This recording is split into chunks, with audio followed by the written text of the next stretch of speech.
នេះគឺជា Samsung Galaxy Fold 4 ដែលបញ្ហាហ្នឹងមិនសូវធំនំអីប្រហែលទេគាត់ថាក្រង់ខាងក្នុងហ្នឹងវាម្ដងចេញម្ដងអត់និយាយទៅដូចឲ្យលុយអត់ដល់អញ្ចឹងបាទហើយអញ្ចឹងយកមកឲ្យខ្ញុំក៏ធ្វើការវះកាត់បាទ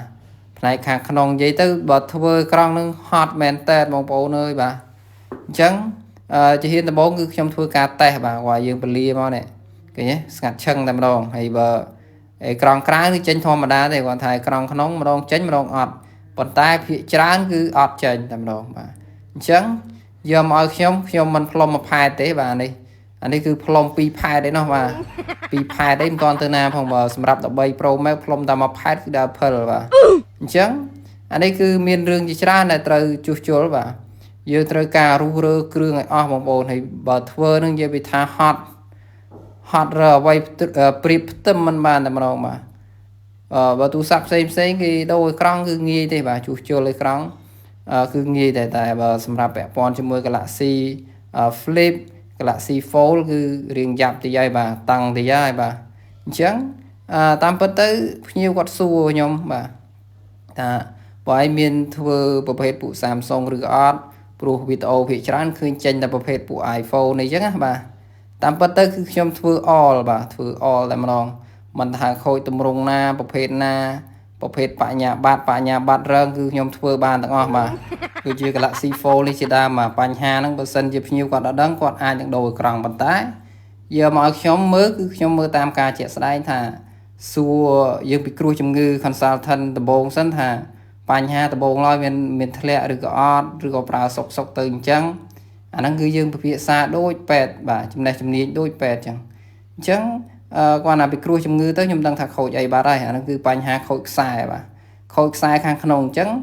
ការដូរខ្សែខាងក្នុងវារៀងសាំញ៉ាំតិចហើយបងប្អូនវាពិបាកស៊ីលុយតិចហើយបាទអូខេតម្រាំតែបានដូរខ្សែនឹងនិយាយពីថាយើងកោះកាយមកអស់ហើយបាទរុះរើទាំងឯក្រង់មុខឯក្រង់ក្រោយខ្នងអីចេញមកអស់ហើយតែបើថ្មអីទុកនៅនឹងតួដដែលទេយើងអត់រើចេញទេគាត់ថាយើងរើតាមផ្នែកម៉ាស៊ីនផ្នែកអីយើងរើចេញអស់ទៅកាមេរ៉ាអីហ្នឹងបាទហើយបើពាក់ព័ន្ធជាមួយខ្ចៅបងប្អូនបាទនិយាយពីខ្ចៅ Samsung តិចបើខ្ចៅ Samsung មិនពិបាកចំណាំទេតែគាត់ថាមូលម្ដងចុកដៃណាបងប្អូនបាទមូលម្ដងចុកដៃតែម្ដងបាទខ្ចៅច្រើនមែនតើបាទខ្ចៅបើក្នុងទូរស័ព្ទមួយនិយាយថាខ្ចៅចូល30 40គ្រាប់មកបាទមូលហត់តែម្ដងបាទខ្ចៅហ្នឹងបាទអញ្ចឹងយើងធ្វើការដោះបាទណែបើគាត់តែស្នាប់ក៏រាប់ហត់ដែរបាទស្នាប់ស្អីខ្លះទេបងប្អូនអើយបាទណែមានទាំងបតនិយាយទៅមើលបតគេនេះបតវាមានមកបន្តិចម្នាក់ចែកខណ្ឌគ្នាអញ្ចឹងបាទអញ្ចឹងទៅហេតុផលដែលវាអត់ចេញរូបវាសារខ្សែ2ហ្នឹងបាទអាខ្សែហ្នឹងវាច្បាត់បាទវាបត់ចុះបត់ឡើងទៅធ្វើឲ្យវាបាក់ខ្សែវាបាក់កខ្សែខាងក្នុងអញ្ចឹងណាបាទអញ្ចឹងយើងធ្វើការកោះបាទធ្វើការកោះឲ្យក្រង់ចេញពីតួដើម្បីទៅដូរអាស្នូលខ្សែខាងក្នុងហ្នឹងណាបាទហើយការកោះនេះដែរគឺរៀងយ៉ាប់យ៉ឺនបន្តិចហើយបងប្អូនបាទយើងត្រូវការ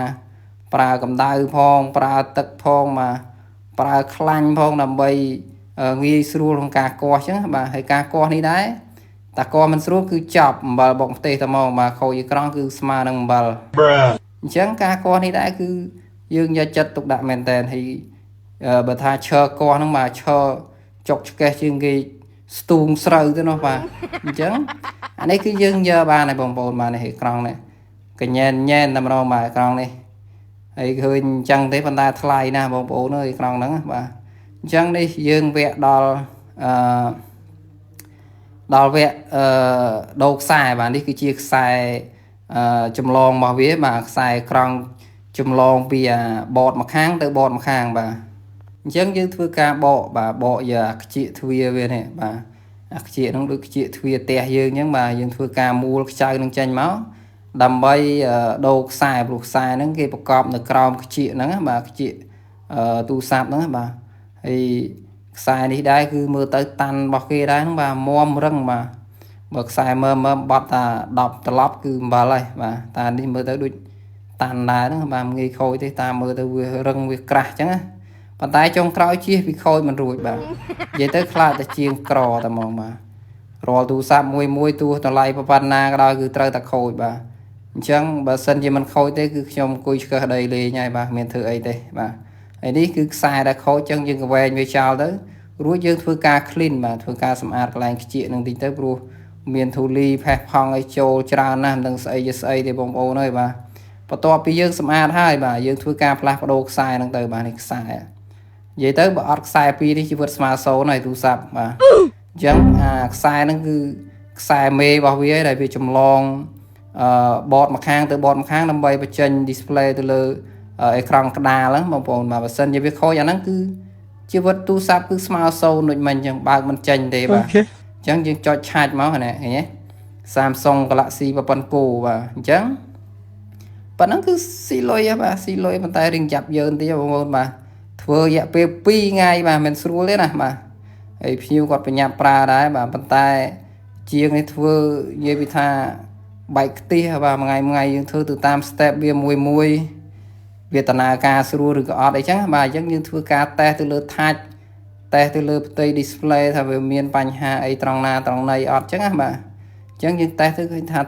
touch ដើរ smooth ដើរស្រួលហើយអស់ហើយអញ្ចឹងប៉ុណ្ណឹងគឺយើងធ្វើការបិទគ្រឿងហើយសម្អាតកាវបាទសម្អាតកាវមកតង់ទៀតដើម្បីរៀបចំបាទរៀបចំចាប់អេក្រង់នឹងចូលតួវាវិញណាបាទហើយប៉ុណ្ណេះគឺយើងបត់តាមចិត្តទៀតបាទលេខអីហើយបាទខ្ញុំធ្វើការតេស្តសាកលបងបត់ចុះបត់ឡើងគឺលេខអីហើយអញ្ចឹងយើងធ្វើការសម្អាតតួហ្នឹងរួចយើងបិទអេក្រង់នឹងចូលវិញមកបងប្អូនហើយការបិទនេះដែរគឺយើងត្រូវការប្រើកាវបាទកាវហ្នឹងគឺកាវ UV អញ្ចឹងយើងបិទវាបញ្ចូលតួតម្រង់វាត្រង់ហើយខ្ញុំធ្វើការរឹបបាទរឹបជាមួយនឹងស្កុតយើងមិនរឹបខ្សួយណាយើងប្រើស្កុតដើម្បីរឹបបាទរឹបវាហើយយកទៅដាក់ចំហុយនៅក្នុងឡ UV ប៉ុន្តែខ្ញុំអត់បានថតទេព្រោះដោយសារដល់វគ្គទាំងនោះទូរស័ព្ទអត់ស្មលល្មមមកអញ្ចឹង